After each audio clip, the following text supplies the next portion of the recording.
Hi, this is Denise, and welcome to Mommy's Guide to Happy Hour. I have a special treat today. I don't have a mommy. I have a daddy. I'm so excited. So today's episode is going to be called Daddy's Daycare, and we're just going to switch it up. We're going to find out what it's like from the dad's perspective, and I think we have a great dad. His name is Richard. He has a little boy who's just turned a year, so he's in the real thick of it right now, so I'm anxious to hear about it. But before we get started, as always, we're going to do our hashtag Daddy's Drink of Choice, which for Richard is red wine. And so I switched it up and I'm going to have some rosé. So cheers and welcome, Richard, to the show. Thank you for having me. Oh, there's nothing like starting a Monday this way. Best way to start your day. Week. So Richard was telling me before we got started just about the lack of sleep that he's been getting with his new little boy. And so wanted to talk about some of the challenges that you're facing and how your life has changed since you become a dad. When I married my wife, it was interesting because she is deals more with emotional spectrum with her job and everything. Okay. And myself being an engineer, I'm very analytical and direct, and she helped me feel and open parts of me that I wasn't aware of. And my son is an extension of that, where with him, I didn't know how much he would affect me until I don't want to. You had him. I didn't have until I had him. I don't want to watch certain news reports. They hurt me. Oh, I'm the same way. I can't if somebody has done something to their child or there's an accident. I'm right there with you. I can't watch any of that anymore. I don't like. It's just he opened something in me, and I adore him for that. Oh. He also is adept at sleep deprivation techniques, which he learned in Guantanamo Bay. I'm very confident on. So if the military is listening, we won't dive into that. Well, it is Veterans Day. Yeah, there you go. It has been a glorious learning experience with him. Well, let's start from the beginning. Why don't you tell us a little bit about how long you and your wife dated before you got married, what the courtship was like, and then how long after you got married did she get pregnant? So my wife and I actually knew of one another 2 years before we officially dated. Okay. We were introduced from a friend when I was going to travel abroad to help with some things. I was a counselor for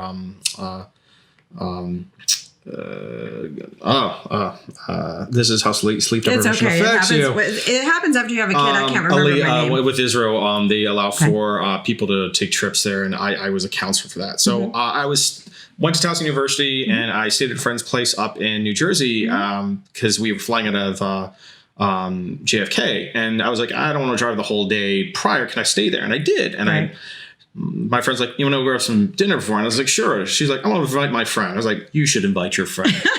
Okay. And I remember the first time she walked in, and she was wearing this like lime green top with these stripes. And I looked at her, I'm like, wow, that's a nice friend. Wow. And we had talked, she actually went to study abroad at that point in time. So like she was going on in her life, and we had talked, we had conversed, and 2 years later, we were talking a bit more, becoming more friendly, and one thing led to another. And, then she's now, I like to say, stuck with me since she signed the ketubah, and it's a contract and it's binding. And even as he looks right in the camera and says that, even though she doesn't understand certain parts of it, I always put parts in there, so that's perfectly fine. Well, that's good. But no, it just it was. I'd say it was probably about 3 years. We were 2 years together. And we got married, and we wanted to. We were living in Baltimore City. And we were discussing about the possibility of having a child and a family. And we, were thinking about that, not living in the city for that, moving to the suburbs, figuring all these things out. Right. And then we moved to the suburbs, and we tried. And it was, unfortunately, an arduous process. But support, which I will say out there, everyone needs support when problems arise. So I agree. Very important. And we were fortunate, and I remember when telling my parents and telling Lauren's mom about the pregnancy. It was wonderful, and it was a joyous occasion. But my uncle, I'd have to say, had the greatest response possible. Where we called, because we figured that before we do a Facebook announcement, we would tell people. So I call him. And I'm schmoozing and everything. And I was like, by the way, Lauren's on the phone. Okay, cool. By the way, I want to let you know something. Okay. We're pregnant. And he is very focused on his family and such. So for him, being male and such, I haven't heard the loudest pitch and the high octane that he got to of, are you guys kidding? And it was the funniest thing. You gotta be kidding me. I'm like, you need to calm down now. Aww. But so it was all around. Our family was very joyous. We were very happy. And then the pregnancy happened. We went through with it. And I'm glad you went through with it. Yes. And then the day of actually, we Lauren actually was suffering a slightly bit with preeclampsia, so she had to deliver early. So that was an interesting occurrence for me because we were told when we went to the hospital, oh, we have 6 people in front of you. You're safe. Don't worry about it. Oh, I've heard about that. Where she went in for a C-section? Yes. And I didn't realize there was a schedule yes. to keep. I didn't know that. Actually, so we were scheduled, but we went in early because she wasn't feeling well. So it wound up, and before we went, Isaac, he being the little person that he is, during the entire time when we had ultrasounds, he is my son because at every point in the ultrasound, he put his butt to the damn thing. And he'd just be like, here's my butt. And I'm like, that's my son. Oh my God. So I'm proud of him. And so he flipped and he was great. And then we go to the hospital, he flipped again. He's can't make his mind up. So we had to do this cesarean, and that's fine. Yeah. So they're like, okay, you're perfectly fine. Go in the room, take a nap. And that was happened to be election day. And I was like, well, when is this happening? They're like, oh, probably not for a while. Don't worry about it. I was like, can I go home and get things we need? Yeah, sure. So I go home, I vote. Very important to do. Right, exactly. I actually meet the deputy mayor, the deputy governor, because he stopped by our polling station. And I go and I have a briefing I got to read. I figured I had plenty of time. I get the phone call, like, get your ass back here. I'm like, aye! Right. So I rush back to the hospital. I get there and they're like, we made a mistake. Don't worry. You didn't have to rush. I'm like, oh my God. It was like a roller coaster. So fast forward, she goes in the room and they say, don't put on the gear. The scrub jet until 15 minutes. Okay. Because in 15 minutes, then you got to go in there. So a wide note to any future father out there. I'm a big guy. I like to consider myself, healthy. Right. So they don't make those things for the big guys, especially pulling them over top your clothing. They're made of paper. So I'm sitting there and I'm like, okay, I'm good. I pull up and oh my God. And I'm like, oh crap. And I waddle out into the hallway. I'm like, I waddle down the nurse station. They're like, what's up? I'm like, can I get another? Okay, sure. So I'm even more careful. Right. Got it on. That's great. Another note to the guys out there. If you're size 13 shoe, 12, I'd even risk it. Oh, because you have to. The foot thing, they don't fit. Wow. So I was trying to put one on. I couldn't get it on. And I walk out and I sit there and and I walk over and the student nurses from Hopkins were there and they look at me and when you have that immediate connection of just like, help me. Yes. Oh my God. And I sit there and they stop what they're doing. What can we do? I was like, it doesn't fit. And I'm like, I don't know what to do. And they're like, we got you. And they run off. Right. And then as they run off, the nurse comes out like, why don't you have your things on? I'm like, nothing fits me. Everything's broken.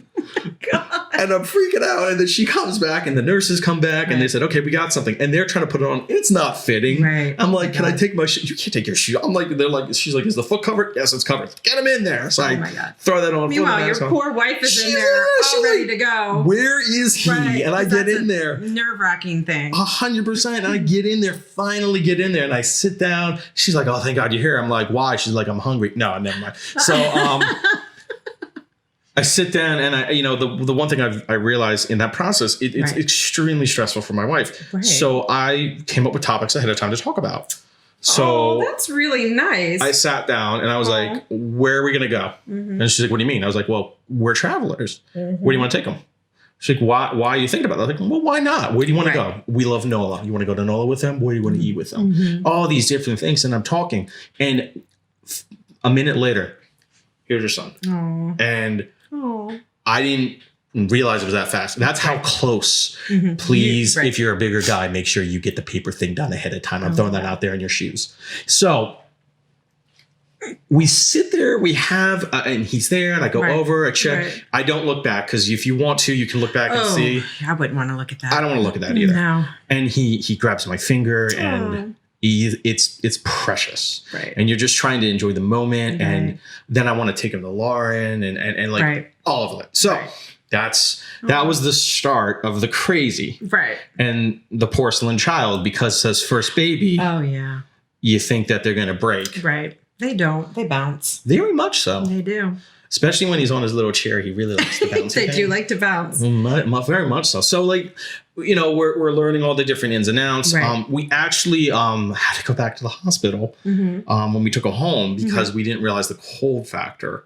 And so we wrapped him and stuff. But the house was cold, or he was not properly clothed. So the skin to skin approach, I thought that would work. But we went back the very next day, and all of a sudden they're like, he's too cold. And we're like, okay. And I put it skin to skin. He's still too cold. So back to the hospital we went, which was a blessing, because being Jewish, he's got to get a circumcision, So unfortunately, when he went to the hospital, they had to cath him and everything. So after that point, I'm good to go. I can do this whole thing. I've seen the torturous nature. But he was fine. It just was, we needed to clothe him. And when it happened again, when he got cold, I put him chest to chest with wrapping. He warmed up fine. You learn these things. You do. And the biggest thing is, like, I knew from the get-go that my wife, who is remarkable, we need to support one another, especially when I'm calm about something and she's not. Yeah. I got to be that calm person. And vice versa. Yeah. You can't have two crazy parents. No. You can't be freaking out. But you know, it doesn't change when they get older either. One tends to take the crazy approach, or not the crazy approach, but gets upset. And the other one is the more calm, level-headed, like, let's just bring it down. The baby's going to be fine. So which one are you? I'll go with calm. Okay. So I think we all have our little bit of little bit, like, something will rub me kind of odd, but not her. And like sicknesses and stuff. Like, I know he's fine, and I'm okay with that. Or but when somebody else tells me something weird, and I'm like, okay, I'm freaking out. What about this? She's like, calm down. It's okay. So, like, it's a great balance. I love the teamwork that she and I do. It was the same thing with the 3-hour feed schedule. So every 3 hours. He was every 3, not every 2. He was every 3 because he, once born, being cesarean, he needed to feed every 3 until he got the birth weight. Since Lauren was always, she was in the bed and everything like that, I set my alarm. Continual 3-hour alarm, even throughout the night. I would get up, get him, and she was breastfeeding. So I'd make sure that she was okay, and then take him and put him down. The swaddle approach, when they do that on the baby that you practice on, that has no bearing on the actual baby. Because they're not moving. And those babies are freaking Houdini. Like, I wrapped him with his arm, and I'm like, how did you do that? So we used the Velcro one. I did that. So my ex-husband was always much better at swaddling the baby than I was. I was horrible at it. But what made me a nervous wreck was, I'm sure you don't swaddle anymore because this is a year. But then when you have to teach them how to unswaddle, so like for so long, one arm is out. And then for so long, and both arms are out. And the bottom's still swallowed. And like there's these steps. We're going to talk about this, but for those of you that had been watching, Kim West was on last week. And so she gave me an autographed copy of her book. So she wanted me to give it to someone that needed it. So I will be presenting this to Richard later today after we're finished. It gives you so many tips on eating and different technologies and tips and things on timelines and feedings. And it goes all the way till they're 6. It's a Bible. I called it that before when she was on it. It is a Bible. Perfect. So you're gonna love this book. Thank you. You're gonna love this book. And she signed it. You're gonna love it. That's a keeper. It's a keeper. So I was a little bit more brash. I just said, I don't like his arms wrapped up. Let's keep him out. But that was like, I'd say 3 months in. So he didn't sleep very well because he could flare. He could move around. But then he got used to it. And I'm sure that was me rushing it. But I didn't feel safe with the swaddle thing. And I used to get petrified that sometimes maybe the swaddle was up too far. Yeah. And what if it go over his mouth and nose? And he wiggled it up. I was petrified. Well, everybody's petrified with their first child. But yeah, these were the things that used to keep me up. Did you, the first time your child slept for more than 3 hours, did you freak when you woke up? No, because I was so tired. I was happy that he didn't wake me up. But we kept him in the bassinet next to the bed for 6 months. And then we moved him into the crib. And then that's when when the book took effect. Because I think it even says wait till they're about 5 or 6 months. Yeah, we the first time I woke up and it wasn't a 3-hour interval because I could turn the alarm off and he didn't cry. I couldn't hear him, so I was like, Lauren, is he alive? Yeah, and she's like, that. Yeah, he's breathing. Go back to sleep. I'm like, okay, and I'm out. But and we did the same thing. We moved him into the crib because it was important to transition to get our room back. Yes, I believe in that. And he's been great there. Unfortunately, we've had some sicknesses and sleep regressions recently, so. We're still figuring out that book will be immensely helpful. So thank you. Book it will be your Bible. I'm excited. Yes, it helped me. It's a good thing my wife is a faster reader and smarter than I am, so she will enjoy quite immensely while I'm like, sure, I read that page. You've got that. Yes. Well, and there's a lot of helpful hints in there, and just I liked the timelines for everything. Like if you feed them here, then you should do a bath here, then you should do bedtime here, and how you get rid of the naps. Oh, okay. Because they sometimes have 2 naps in the morning, 2 naps in the afternoon, 2 naps in the evening, and you've got to start cutting it back. So the book helps you transition all those different hours for feeding and transitioning. So it's really good. As a dad, that especially for me, I like laid out plans because unfortunately, when you go on the internet, you can find everything that can scare you and be great. Right. So I don't like doing that, but I also don't know a good source. Right. So it especially like I like by the book. So that's wonderful. Well, this is definitely by the book. It is a book, yes, so it has to be by the book by definition. So yes, right. I'm excited. Let's just get Isaac to fit right in there. Oh yes, so start at 1 year. Yeah, we're up to that. He's kept us busy. I mean, he with his little cute little farts, which are the funniest thing. And then as his progression with smiling and with rolling and crawling and now standing. I mean, he's just... Is he walking or just standing and holding himself on things? So the fascinating thing is as I mentioned earlier, we're travelers and we're in a conundrum right now because we want to go someplace with him. But he is in the stage of not keeping still. Well, that'll last for the next couple of years. This is true, but like to sit on a plane for anything more than like 2 hours, it's problematic. Well, so I came up with a great idea with the whole walking thing. He loves to push stuff. Okay. So I thought 2 birds, 1 stone. Let's talk with the airline. He'd be happy to push the cart up and down the aisle the entire time. So he would be like smiling and pushing the cart. Okay. He may skip people on drinks, but he'd be very content on it. He could get his little outfit and everything. And we could get to our destination perfectly sound. Or if it's a 2-hour trip, you could schedule it around his nap time and hope he sleeps. The plane is that does make a lot more sense than having him work. But in my head, you want him to work. It's 100% funnier, right? That is funny. Yes. So you get a discount on the airline if he's working. I thought think you should. I definitely think you should. I thought it would be perfectly fun. I think that'd be great. And not only is he working, he's also keeping morale up. Being cute. He is being cute, and he's not crying, which everybody hates a crying baby. Morale has risen on the plane. Everybody hates a crying baby. Or crying parents, one of the two. Oh, well, they're usually just drunk in the corner. But I will say that we were on a plane coming back from St. Lucia, my boyfriend and I, and we went to, a sandals thing. So that we didn't see kids for a whole week, which was glorious. It was wonderful. So we didn't see kids again until we got to the airport. And here come all the kids. And we had a bunch of them crying on the plane. And people were taking turns just taking the kids, just anything. People will do anything if you're sitting in a row with children, just not to hear, even if they're not yours. Yes. Just to not hear them cry. Well, I went with my sister, brother-in-law, my parents, and their firstborn. We went to a family trip to Cancun, and we were flying, and my wife and I were couple seats rows back. Right. And then my nephew started crying, and people were like, oh my God. Everybody hates that. And then I said, and I was like, yeah, who brings a kid on a plane? And my wife followed along. Right. I may have instigated things, but I mean, Right. I mean it with love. I mean it with love. I mean, we all hate it. And my kids are 8 and 10. I've yet to take them on a plane. Oh, really? They have yet to go on a plane. I could probably take them now. I don't think they're going to cry. But, it's annoying. Yeah, I when I was flying back from New Zealand, and I had a flight from LAX direct to BWI, and I just gotten off the plane. I rushed to get on the plane, and I found one seat left on Southwest, right next to this nice little kid who kicked me the entire way back, and the mom wouldn't do anything. And I'm like, I'm so happy I sat 11 hours to go another 4 hours. Well, the good thing is now all those things that you thought about the parents and like, I would do this differently, I would do this. Now you can do it all yourself. So the work fly program, your kid can work on the plane. Work fly program, right? I'm telling you, Southwest American, it's a new program. It's a new program.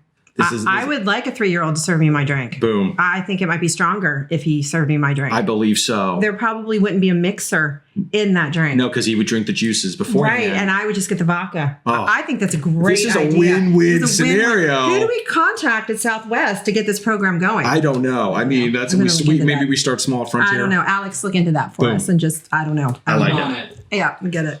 But no, it's perfect. You're already trying to get your child to work. I love it. Hey, you know what? Diapers ain't cheap. Anyway, so the first year's been fun. It's also been trying. Did you find, for me, I found the first year of my child's life the longest year of my life. The longest year of my life.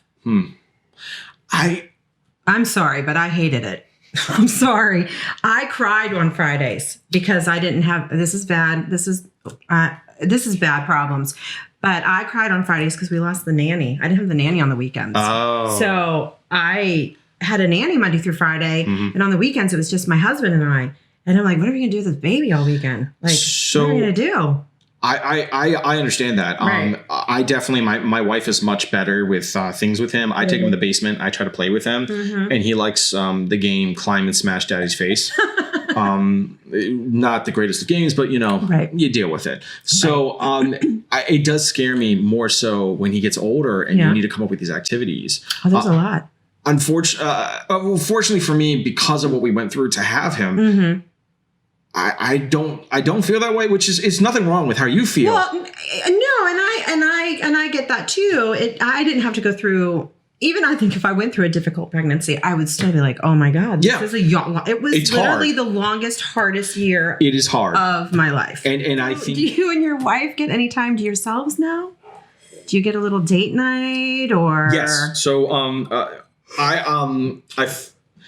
unfortunately, we got lost in the first 6 to 8 months with just always being around. It's understandable, but it's also a trust factor of finding people that you can take care of them. Right. We just had a weekend away, our first one, at a wedding, and we got to sleep. Right.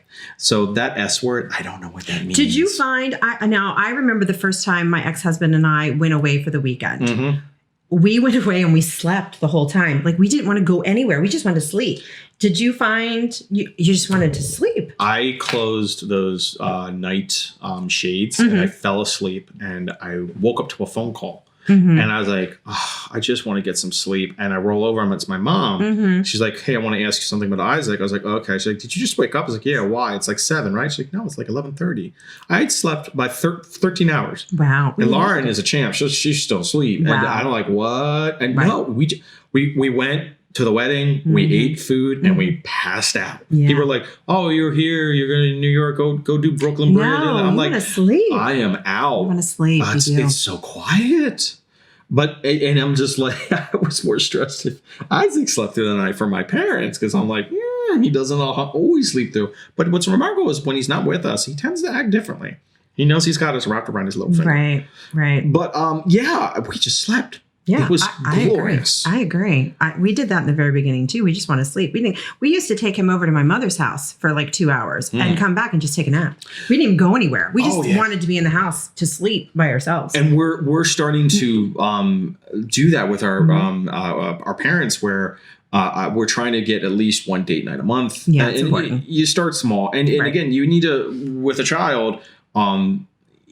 he or she is always going to be like the center of your life, but you married your spouse. You need to you need to focus on that too, because if you don't focus on that relationship, and you focus on something else, you may forget why you got married. I agree. And I love my wife, and I don't ever want to be in that position. So we have tried to stress trying to do a date night as much as possible. I'm also a date night. Oh yeah. So we try to find like random things to do. We like wine tasting. So we'll do some wine tasting events. And if we can, now that we know that somebody can take care of Isaac, I'd spurt a little trip in there every so often. Right. But are both the parents local, hers and yours? Yes. Her mom is close to ours, about like 15 minutes away. My parents are about 30 minutes away. So okay, that's not bad. Okay. Actually, my father's looking after Isaac right now because he's been sick this past week. Oh, okay. Well, I appreciate you not canceling and you coming and telling us all this. I know this was teamwork. Again, yes. I asked my wife, do you mind? And she's like, no, go do it. So I was like, okay, and if she wants to come on, she is more than welcome. I'd like to get her perspective. I'm sure you are more than happy to get her perspective. I love you. Please do not talk bad about me. Oh, it's in the ketubah. The ketubah. It's a side thing. Yeah. So I'm sure she'd love to come on and talk with you, especially with this wonderful wine. Well, yeah, drink up. You're not. I'm talking. Here. I know you're doing. Well, you're supposed to do a lot of the talking because I just throw out the questions and then you just tell us a great story with it. Okay, so yeah, I want to hear the poop story. Oh, the poop story. Yeah, I want to hear the poop story. It's kind of crappy. Dad jokes. Anyway, so my asthma, I was afraid that it would transition to him. So rushing over to daycare, not knowing anything, and I'm teared in. And again, the attendees there, his teachers. He has a special bond with one of them, and she knew. She saw him sitting, not playing, like breathing weird, and knew something was wrong. And I know from as a child with asthma, if you don't react fast enough, it becomes very, very, very dangerous, life-threatening. Right. So she saw it, she reacted, called an ambulance. There was a doctor on hand. They were fine, but they suggested get him to a hospital. And we took him, and the most heart-wrenching thing is to take your child who can't breathe, and you know what that is like, but you can't do anything. Right. So this is where the strength of my wife was necessary, because I was a wreck, because I knew what he was experiencing, and I knew that fear.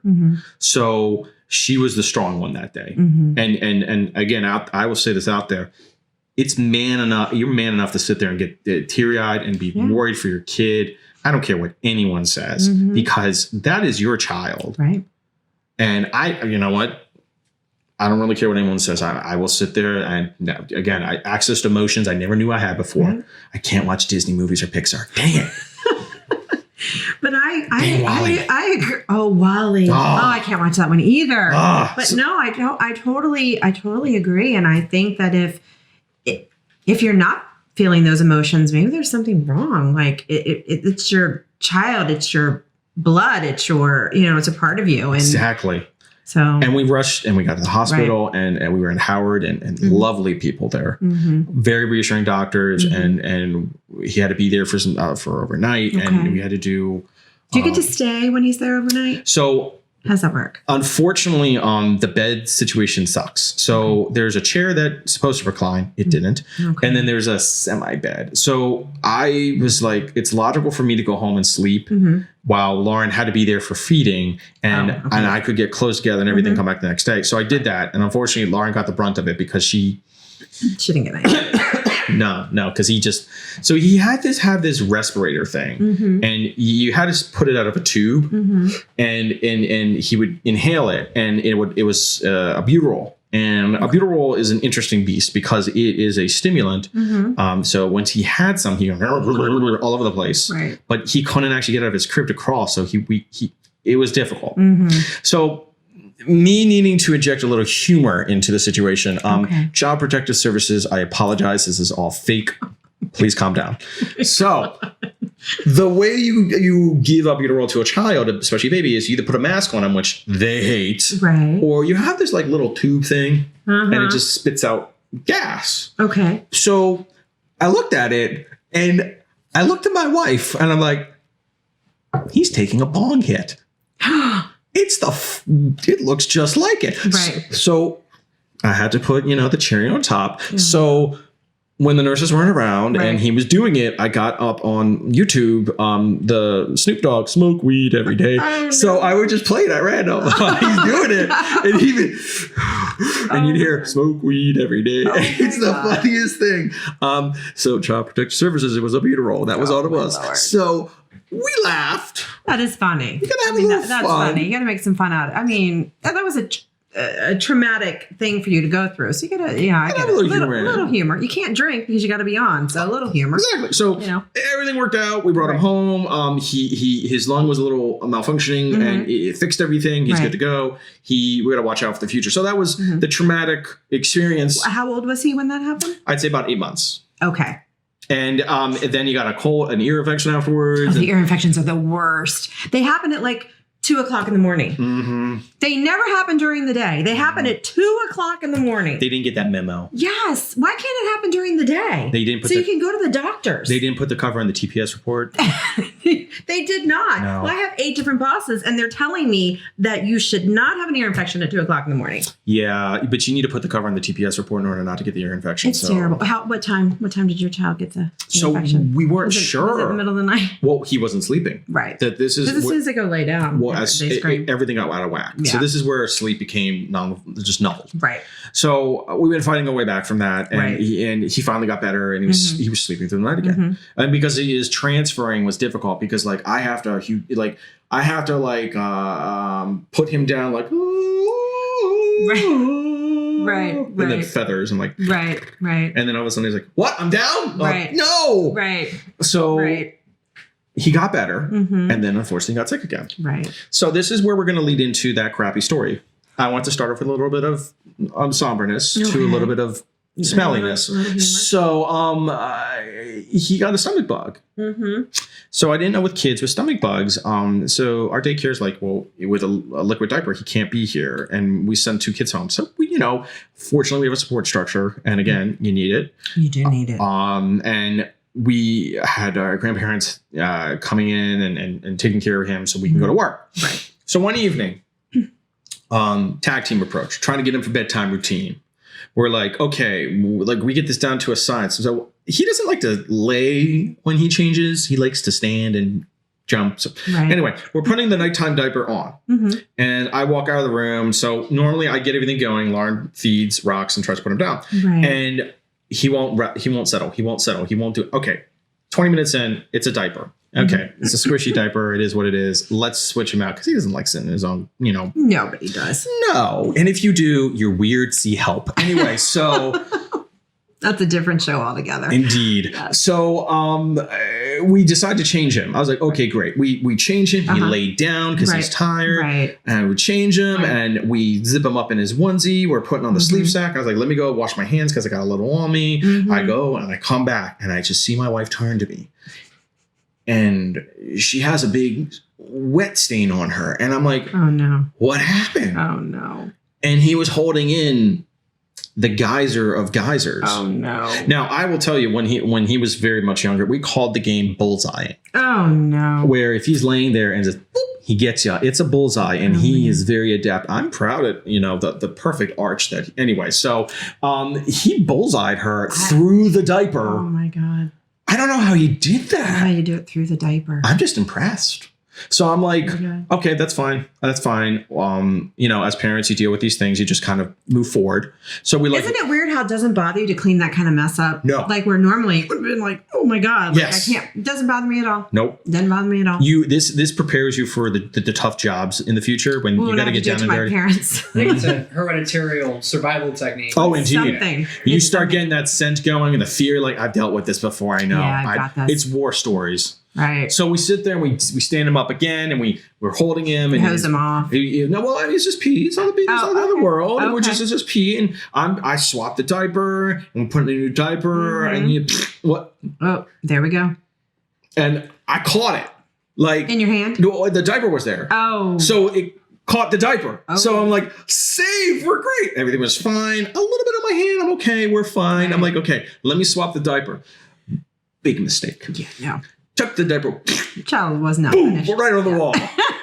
whatever the splat thing. Like, it was art. It was. Did you get a picture? Did you take a picture of it? Unfortunately, I couldn't touch anything at that time because it also got on my hands. The first thought on my mind is I got the paint to match. I don't really care about that. Did you get brown walls? I got the spare paint downstairs, and I'm just like, and the relief on his face to get that out. I'm sure. And I'm just laughing. I'm sure. And my wife is laughing, and he's just like, that's all you can do. You just can't do anything but laugh. Actually, you can also get a lot of wipes. I'm just throwing that out there to wipe up the wall. Yeah. And once my children were out of diapers and wipes, I let my it's not Costco. What's the place here in Annapolis? Is BJ's? Sam's Club. I let my Sam's Club membership go because I didn't need box of wipes and diapers and everything else. You mean the pallets? The pallets delivered to the house. It's bad. It's bad. So that was it was a crappy night. It was. But I love how we're not phased when it's on our hands. Oh, yeah. I got that. Yeah, you just wash it off. It doesn't matter. And you use bleach. So he did it. Hey, it's that relief look on the face that was worth it. And then he went to sleep. Go figure. Right. He had a geyser and he had a reverse geyser. So it was that was an interesting situation this past week. And that was just this past week. Oh, it was about 7 days ago. Oh, I'm so happy he did that. So he had the story today.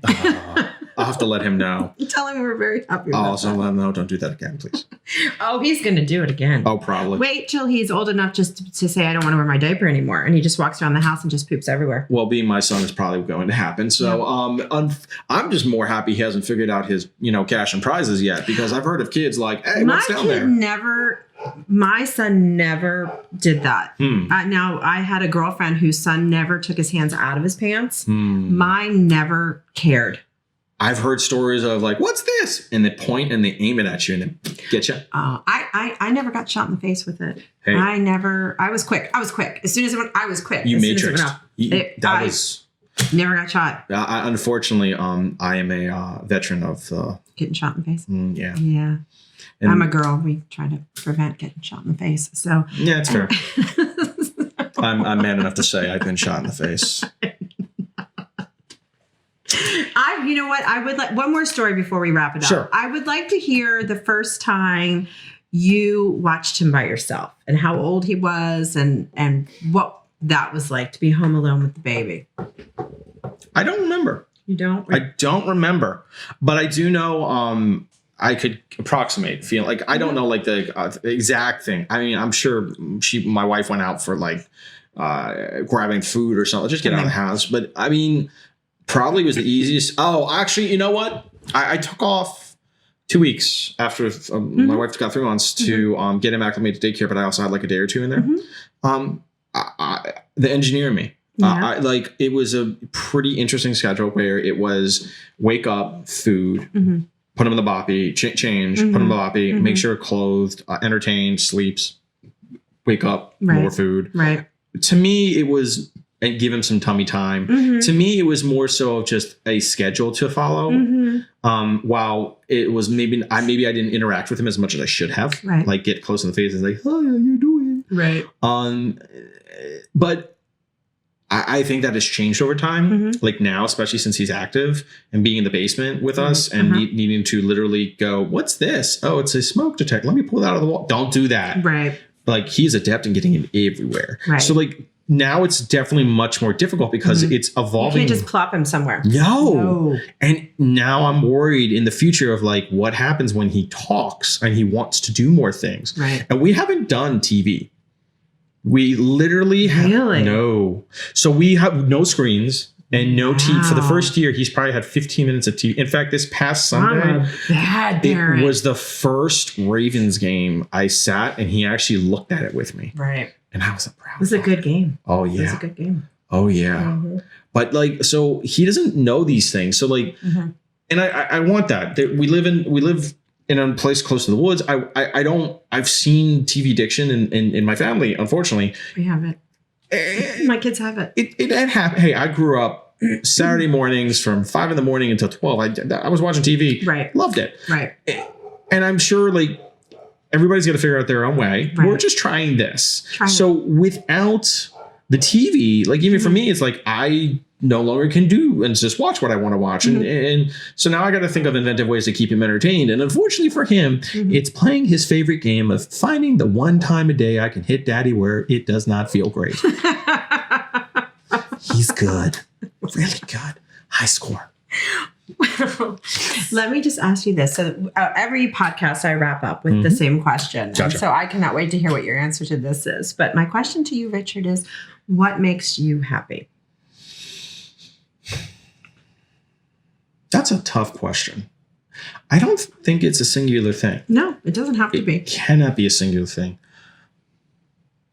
You know, ouch. That is, you really gotta, It's just, where's the softball questions? I mean, the whole thing was softball. That's just the one real question. And it's today. It could just be what made you happy today.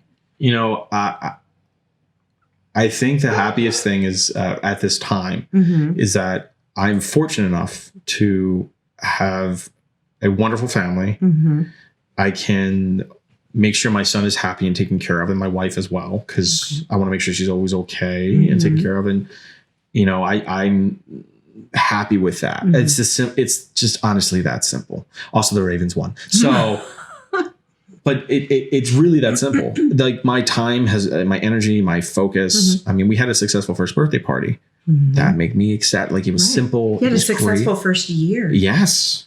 He's alive. I said He that. made it through the first year. The fact he's alive, parents deserve an award. They do. You know how there's participation awards? They need a participation for living award. They do. But it's as simple as that, just to make sure my family is taken care of, and I get to come home, see him smile, and then he kicks me. Well, that sounds good.